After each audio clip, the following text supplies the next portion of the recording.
In this module, we will cover some of the more advanced sensors that are used by professional teams and look at why they're used. There's an almost unlimited number of potential sensors to choose from here, so we can't hope to cover all of them, but we will touch on some of the more common ones. We'll start with tyre pressure monitoring systems that can relay the current tyre pressure in real time to the logger and often via the telemetry to engineers in the pits.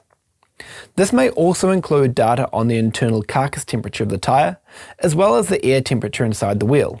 The sensors required are mounted inside the wheel and are attached to the valve stem. This data can be used to help ensure the tyre pressures on track are where they should be, but they can also be used as an early warning that a tyre has been damaged or punctured. This can be used in conjunction with a visual driver warning to let the driver know something is wrong and can quite possibly help prevent a serious accident.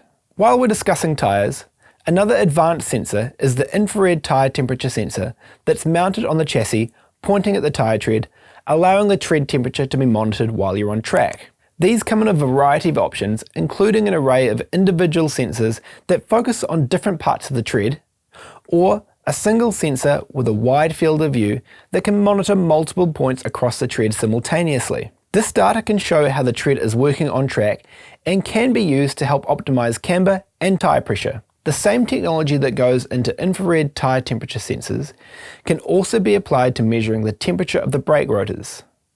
This gives you real-time information about how much heat is being built up inside the brake rotors during braking and can let you know if you're within the temperature range that your brake pads are comfortable working with.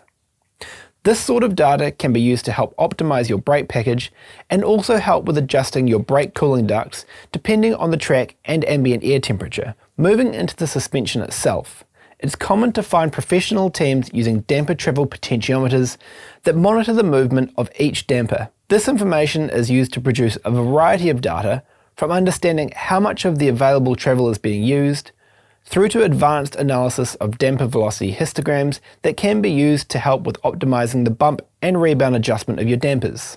Damper travel sensors can also be used to help understand the effect of downforce at high speed from aerodynamic devices, although this will often be coupled with load cells in the suspension system that can log the loads being applied to each of the suspension components at each corner of the car. The sensors that I've just been talking about can easily run into the thousands of dollars on their own before you've even considered the effort required to fit them to your car, or how you're going to analyze that data. You also need to understand what the data is trying to tell you for it to be of any benefit.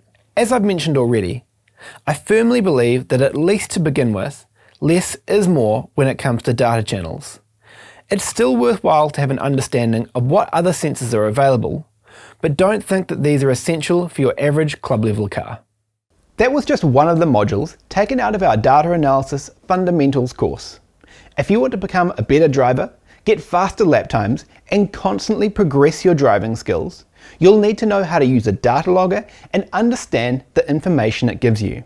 In this course, you'll learn the different types of logging systems and what will work for both your needs and your budget. You'll learn the fundamental cornerstones of data logging and analysis that'll form a strong base that you'll be able to build on for the rest of the course. Next, you'll learn all about the bare minimum sensors needed to start analyzing your driving.